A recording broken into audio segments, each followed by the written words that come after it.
Purchase an eligible new 30 to 450 horsepower Yamaha outboard and get up to 7 years of coverage protection, plus up to $500 in dealer credit, or earn up to $700 in dealer credit on eligible 2.5 to 25 horsepower models. Fall into savings today.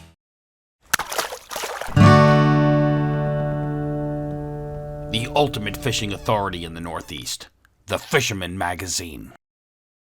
It's Thursday, October 30th, 2025. Happy birthday to Sister Sarah and Brother John, sharing this same mischievous birthday, mischief night. Best exemplified by them always being the good kids growing up and me always being the bad guy with mom and dad. Gotta love siblings. I'm Jim Hutchinson with the New Jersey, Delaware Bay edition of the Fisherman magazine. I'm standing outside of the Dewey Hilton in Dewey Beach for the Atlantic States Marine Fisheries Commission meeting all this week. Of course, striped bass in the news for Wednesday's discussion. Bottom line, I'll break it to you right now. The vote was 13-3 in favor of status quo. So we will not be seeing any reductions to the striped bass fishery in 2026. I'm going to have more on that at the end of this week's program because I wanted to kick it off not just with striped bass from the room where it happened, but also talk a little bit about Menhaden, because that was the first discussion. That happened on Tuesday. I sat through that discussion. They met Tuesday afternoon to review the 2026 quotas for what we call, or what Dr. Bruce Franklin called, the most important fish in the sea. So the current total allowable catch, the TAC, for bunker is 233,550 metric tons. That's a lot of bunker. Now, several years ago, ASMFC, during one of these meetings, they had increased the total allowable catch, the TAC, on Menhaden from somewhere around 194,000 metric tons to what we have as the 233,000 metric tons plus today. Well, new data discussed by the ASMFC in recent weeks shows that a biomass is in need of some type of reduction. So there were motions, substitute motions on top of the substitute motions, a lot of haggling and debate, big cuts, small cuts.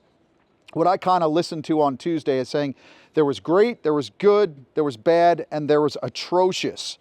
I would say that the bait harvesters, for example, the commercial guys who catch bunker for bait, somehow they always side with the folks that are with Omega and Cook Seafood, those reduction folks, rather than fighting on a specific allocation and a specific quota. If you look at this chart that's on the screen right now, you'll see it. The allocation between states in terms of bunker and the bait harvesters and where Virginia stands being the basis of that Cook Seafood and Omega, it's kind of, in my opinion, out of whack. But when it comes back to brass tacks, this was not an allocation discussion. This was about the TAC, the total allowable catch. So anyway, a final substitute motion was approved. It calls for a 20% reduction in the bunker TAC in 2026.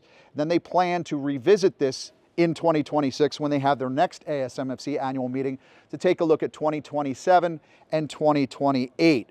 But theoretically now, starting in 2026, we're going to see more, like I said, theoretical, 20% more bunker, because they are going to take 20% off the TAC for next year. We'll have to see what happens down the road. By the way, Pennsylvania joined Virginia in opposing this motion to implement a 20% reduction. There was up to 50%. I would say there was a nice compromise, a sweet spot, but 20%, yeah.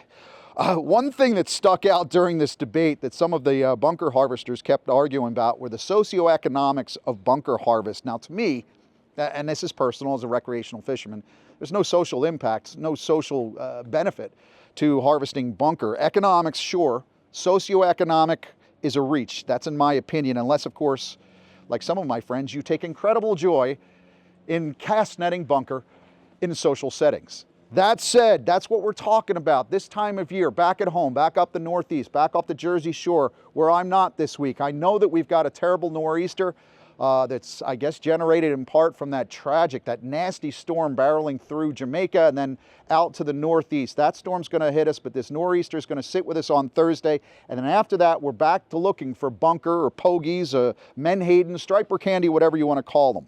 And the more of it we see inshore, the better this time of year. Whether they're the peanuts or those cupcakes, the more bunker we see, the better the action. Kind of tough, though. I was thinking that after these recent nor'easter storms, pushing everything into to the west and on our shores, that right after that we'd see a better pile of bait and striped bass. That hasn't happened. We'll see what happens after this week's storm, because when we look ahead towards this weekend, things look like we may start seeing that bunker busting bass madness begin again sometime early in November 1st, coming up this weekend. Now, this past Friday, I jumped aboard my buddy Ryan Center console. We left Manasquan early afternoon, headed all the way up to Monmouth Beach. We were looking for flare-ups. We were looking for bunker schools, west winds, so those bunker nose up against the wind. We thought we'd find them in tight. What we did find in Monmouth Beach, Long Branch area, were blow-ups. We were chasing these schools and quickly realized these were false albacore on rain baits. We did finally find some bunker stacked up in Asbury Park. We dropped a couple of fish working over the school there. Ryan dropped one on a live line. I must have thrown 300 casts throwing that Yazori pencil, that top-notch pencil. Did drop a good fish from that pile of bunker. But again, heavy east, northeast winds, big seas this week. They're going to restrict our reports. Don't have much to tell you about black sea bass or offshore tog or even striped bass this week because of the heave. But when we look ahead towards this weekend, we do have some more offshore winds blowing out of the west and northwest. And of course, I often think this time of year, west, northwest, those offshore winds at the Jersey Shore at your back as you're looking out towards the ocean, that's always, to me, the best for those bunker nosing up against the wind. And hopefully we will have a banner November in terms of striped bass on those bunker schools. That said, there are some fish to be caught. Plenty of good fish as well. Inside Raritan Bay, for example, some very good fish caught along shore at various locations. Carlos Pantaleone emailed me this past Friday after my failed trip out front. He said he caught and released this jumbo on bunker that he picked up at Tackle US in Lawrence Harbor, a daylight fish, and a big one at that. Well done, Carlos. They're also catching fish after dark. Of course, the night creepers and guys taking those night charters, they're doing pretty well. Jeffrey Duran said he was up and at 'em early last week on the Raritan Bay on a mission in windy, rainy conditions with a very special Jeff Bajik metal lip. And Jeffrey got this fish, snapped the photo, revived the fish, let it go. Nice fish. Then he put that Striper Bites metal lip plug in a show box as a tribute to Jeff's legacy. Use it once, get a big fish, put it away. That's pretty cool. The Mitchell boys also got into the jumbos last week in the dark on the Dark Horse out of Atlantic Highlands. Mike Sr. and Mike Jr. enjoyed a great night with those North Jersey stripers. Not sure if the Dark Horse was inside the bay or out front. But if we go down the beach a little bit, Jim Murray got a 49-incher on the troll off Asbury Park on Saturday. That too is an option. If you're at the live lining and the jigging and the plug and the metal lips or the poppers up top, if that's not scoring, try the troll. Get those Maja, those big bunker spoons, the Tony Maja bunker spoons, the Mojos, the trolled plugs. They'll work. They'll take fish out front when the fish are finicky and they're not on that blitz or on that boil. You make the mark. You find the marks on the machine. They're down 30 feet.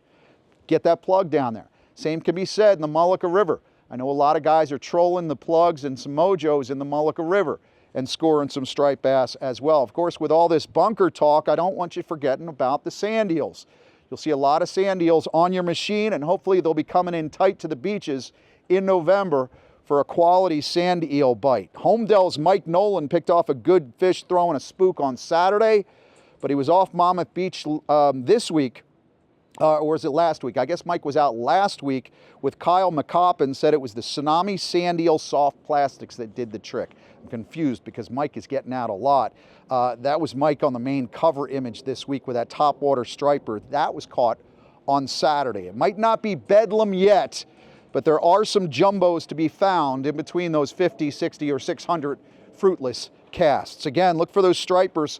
I think really, with the bunker just not showing at this time like they usually are along the Jersey Shore, I think those stripers are going to be spread out all along the Jersey Shore. That means off of LBI, down Brigantine, and into Cape May County as well.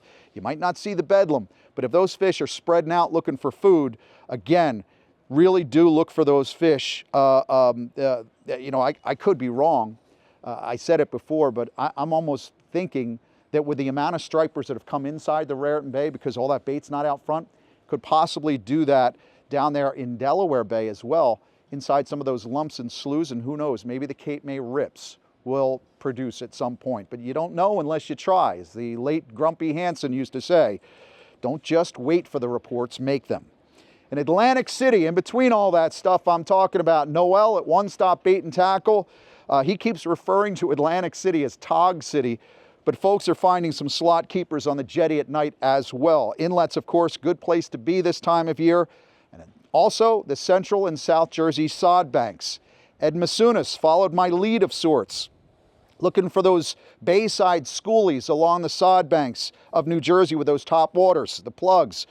I've said it before, say it again. I'm a big fan of the old school Stillwater Junior Smackets, as well as the Tsunami Tidal iPro, the 4-inch iPop, and the Yozori top-notch pencils, as well as the Yozori inshore poppers.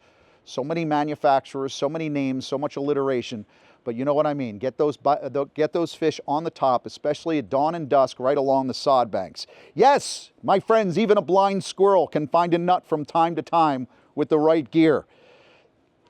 Me being the blind squirrel. Look, if you're out there, you're out and about, you're catching some striped bass, don't forget about Jenny's most recent challenge to our viewers. That's going to premiere on Sunday. Here's some more details. Oh boy. I'm on the beach. You already know what is up. We're fishing, but first off, you guys all have to get in on fishing. So stay tuned for this week's Open Boat airing Sunday at 6 to see what I'm talking about. You can get a couple hints already of why I'm out here, but you already know. So stay tuned Sunday at 6, and happy Halloween. This tease comes out on Mischief Night, so you wanna get more treats than tricks, go fishing tonight, get a head start on what my open boat could possibly be this Sunday. So remember, Sunday at 6, catch you guys out there, and happy Halloween.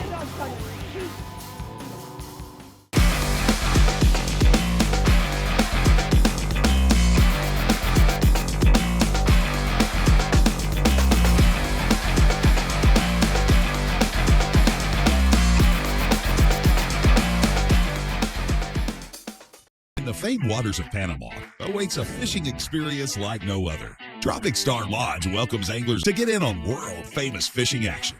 Plan your perfect trip today. Tropic Star Lodge, the ultimate in fishing adventures for more than 60 years. Hey, we still have that single tog limit. That's in play at the Jersey Shore until November 16th, and then it goes up to 5 fish, 15-inch minimum size. I mentioned Atlantic City's jetty system being a great place to find some tog. That stands to reason from Manasquan, Belmar, the canal down into Atlantic City, Barnegat, all those jetties down into Cape May County. I know when I was talking to Nick at at Hands 2 Bait and Tackle in Cape May last year, he was telling me in December that tog fishery, when that bag limit went to 5, that was still phenomenal along those jetty rocks down in Cape May. So you might want to stop in and see Nick and crew at Hands 2 Bait and Tackle to gear up and get some of those tog, but you do have that 1 fish bag limit right now. You do get a lot of throwbacks when togging from shore, but you will find a keeper in the mix from time to time. Fisherman subscriber Bruce Connor got this 22-incher near a certain red and white lighthouse using a 1/2-ounce jig head and a green crab. By the way, if you're following along with that LBI Surf Fishing Classic, that continues through November 30th. And right now, the largest LBI blackfish thus far in the Derby from shore is 5.7 pounds for Alex D'Agostino. So congratulations, Alex, and keep going there. Jumbo Blackfish honors of the week, however, for the month, they'll go to Joe Flip of Manasquan. Joe Flip was fishing off Manasquan, a 14-pounder. Taped out at 28 inches, caught and released to fight again. That's good news for those of you looking for a Dreamboat contending fish this season, because that tournament, that Fisherman subscriber tournament, carries on through the end of November. And here's a look at the latest leaderboard. A big week in the Dreamboat Fishing Challenge. We have 7 entries. First up is Long Island subscriber Ahmed Solomon of Brooklyn, New York, entering his second fish on the board of a sea bass weighed in at Bernie's Bait and Tackle at 4.19 pounds, which places Ahmed second in the sea bass category and now placing him on the leaderboard. Next up is Daniel Solomon of South Setauket, New York, Long Island subscriber who weighed in his 9.69-pound blackfish at Miller Place Bait and Tackle, putting Daniel in 4th place for the blackfish category. Taking 7th place in the blackfish category goes to Joseph Konornek Jr., New England subscriber from East Lyme, Connecticut, with a 7.9-pounder weighed in at Hillier's Tackle Shop.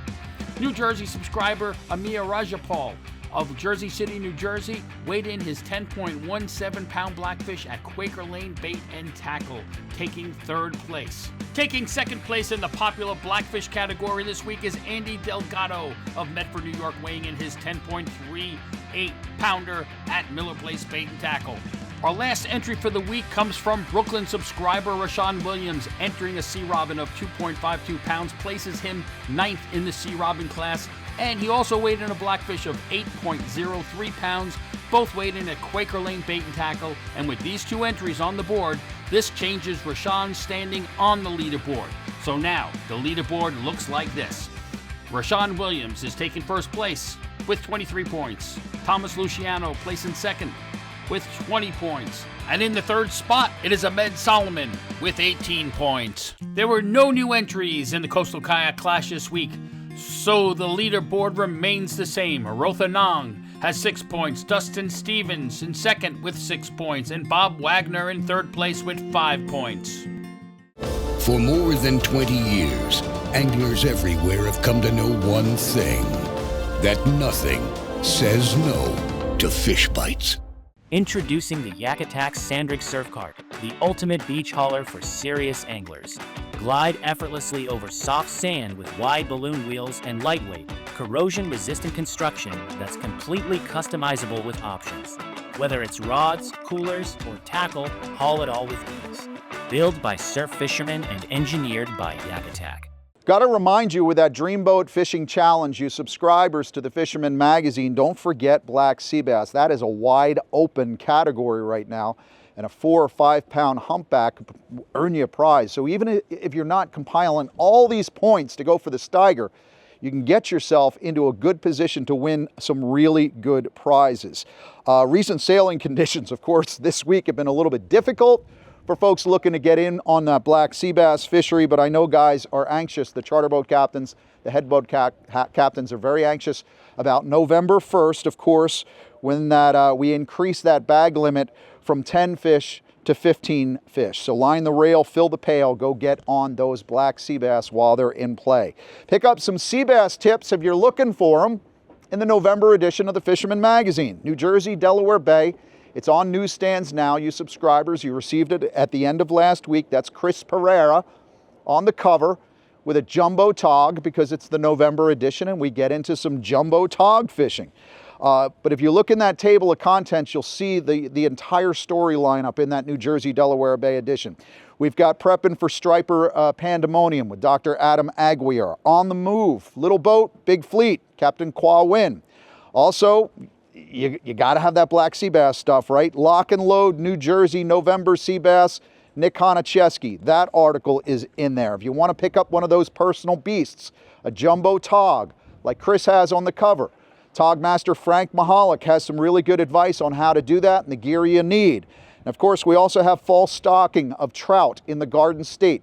Because of the drought conditions, it's hard this week to even think that there was a drought, but we have low water conditions in the Garden State. The New Jersey Division of Fish and Wildlife had to mix up their stocking dates.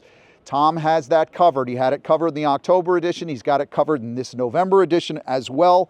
And of course, in that article, Tom, he shares some thoughts on a few of his favorite rainbow trout waters in the Garden State. But as the late Ron Popeil used to say, but wait, there's more.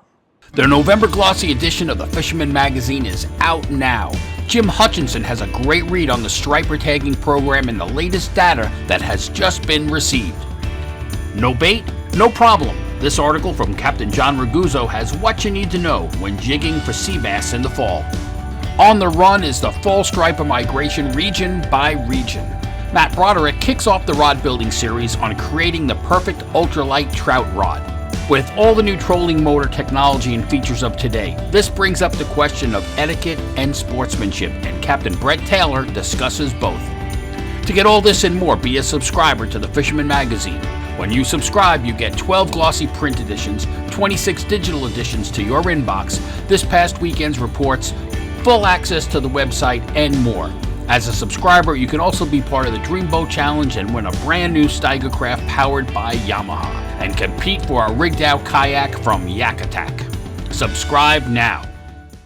Again, going back into the October and November edition, the magazine, our calendar of events, you've got the Jersey Coast Shark Anglers hosting their annual Catch and Release Striper Fever. That starts Saturday, November 1st, and it runs through the following Saturday, the 8th. The captain's meeting is this Friday starting at 6:30 p.m.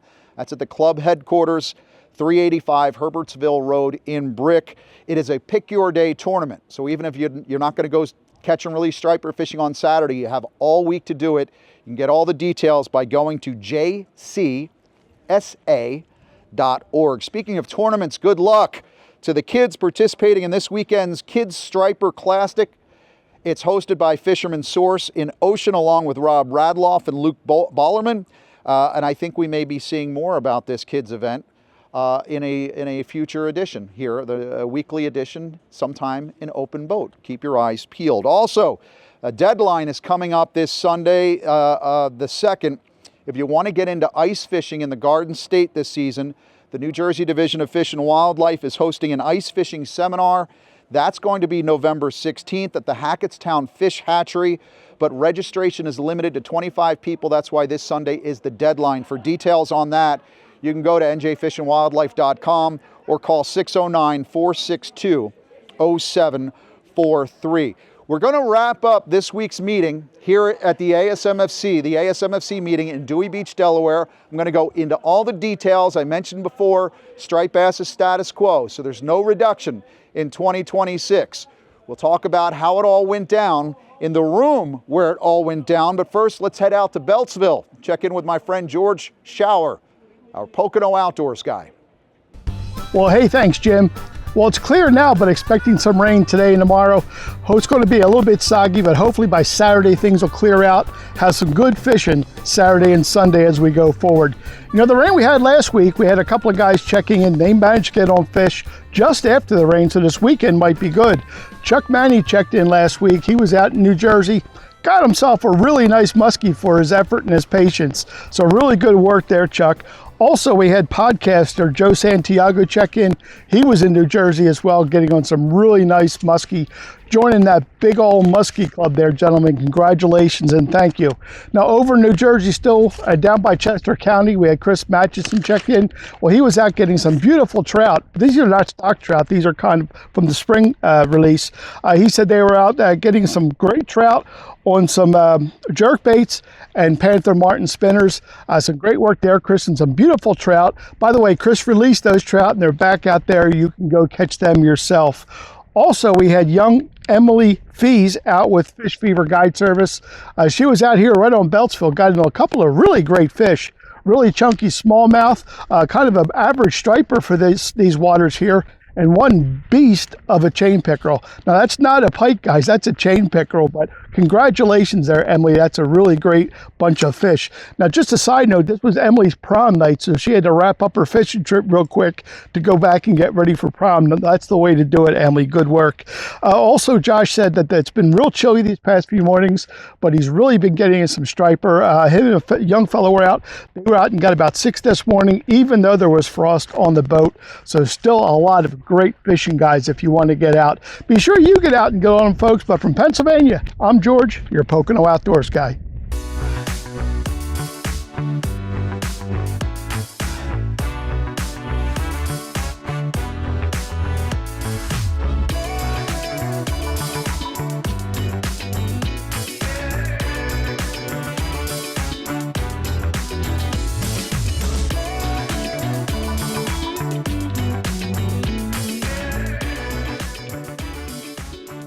This is the scene inside the Hyatt here in Dewey Beach, Delaware. The ASMFC meeting on Wednesday. Of course, you can see the guys with the white hats, the Maryland charter boats, watermen, well represented in the room. There are probably about 150 attendees here. Of course, as I mentioned before, the vote was status quo, so there's no reduction in the striper fishery for 2026. We're going to go into that, a few details, so I'll tell you how the process went, but that's the breaking news. There were about 5,000 comments sent in writing to the ASMFC related to this proposal. Total of 1,100 public hearing attendees. We had 73 in Manahawkin, 71 in Bristol, Pennsylvania, and 11 in Dover, Delaware. Did see an interesting stat on Wednesday that kind of threw everything for a little bit of a loop. That was regarding the Marine Recreational Information Program, the MRIP, through Wave 3 for this year, 2025. Wave 3 is May and June. So all the way through June, the MRIP survey said 44% lower effort and angler harvest or mortality than the same period in 2024, which arguably that would increase the probability of reaching that 2029 deadline target, because based on the MRIP data, we were below the 50% threshold at about 30%. But now that the effort and mortality is down by 44% in 2025, and if that carries out through the end of the year, you know, it kind of made it a moot point. Now, in terms of public comments up to this point, status quo support was 2,722, while the 12% reduction option came in at 1,775. So roughly, I don't know what, 50% more commenters supported status quo. Now, in terms of the advisory panel, the ASMFC has a striped bass advisory panel that goes through stakeholders and talks to different people. The way that came down, 9 members supported status quo, 7 supported the 12% reduction. So that brings us down to the final vote today. The status quo option, the motion was made by Adam Nowalski of New Jersey, who spoke of the uncertainty, especially related to this the new fluctuations in MRIP, and of course with an eye on the 2027 benchmark stock assessment. This motion was seconded by John Clark of Delaware. Now, when you make a motion, it starts all kinds of, you have people commenting, they have to take the second, then before you do that, then somebody adds a substitute motion. Well, Martin Gary of New York, he made a motion to slightly amend the status quo motion, and that would be to support status quo, but include the establishment of a work group comprised of stakeholders, scientists, and fisheries managers to look more deeply at striped bass after 2029. That's the deadline date for rebuilding, but especially given the severely reduced spawning success in the Chesapeake. So once they added that, they put the two motions together. That motion was approved by a 13-3 vote. Now, that's it. So you got status quo, and then with Martin Gary's addition, you have this new working group that's going to be looking at what's going on with striped bass, what's going on with the spawning in the Chesapeake, and what actually is going to happen down the road, and what are the management goals, the ASMFC management goals, and the stakeholder goals. Now, there was a separate motion to suspend this one, to vote in favor of the 12% reduction. That motion failed. I believe that motion failed 13-3 as well. That was Rhode Island, North Carolina, and Connecticut saying no, they wanted the 13% reduction. So final vote, it comes down to what I said. Status quo, all that hand-wringing and everything, there will be no reduction in striped bass mortality in either the commercial or the recreational sector in 2026. Two final items this week to hit you on. One is on the striper front. I got a message from a buddy of mine last week who was up along the Raritan Bay, said he's seen a serious problem with poachers. And what he meant by poachers are guys that are catching jumbo striped bass, sticking them in garbage bags, and carrying them off the beach. So whether it's striped bass over harvest, keeping below the limit, keeping over the size limit, too many stripers, maybe it's tog at your favorite jetty. One thing I've heard of people going out and cast netting trout in trout streams. Whatever it might be, I would seriously tell you, don't take the law into your own hands. That could be dangerous. Use your phone instead. The state of New Jersey has their Operation Game Thief hotline. It's monitored 24 hours a day. It's 855-OGT-TIPS if you want to remember it that way. But what I've done, I suggest you doing this because I've done the same thing.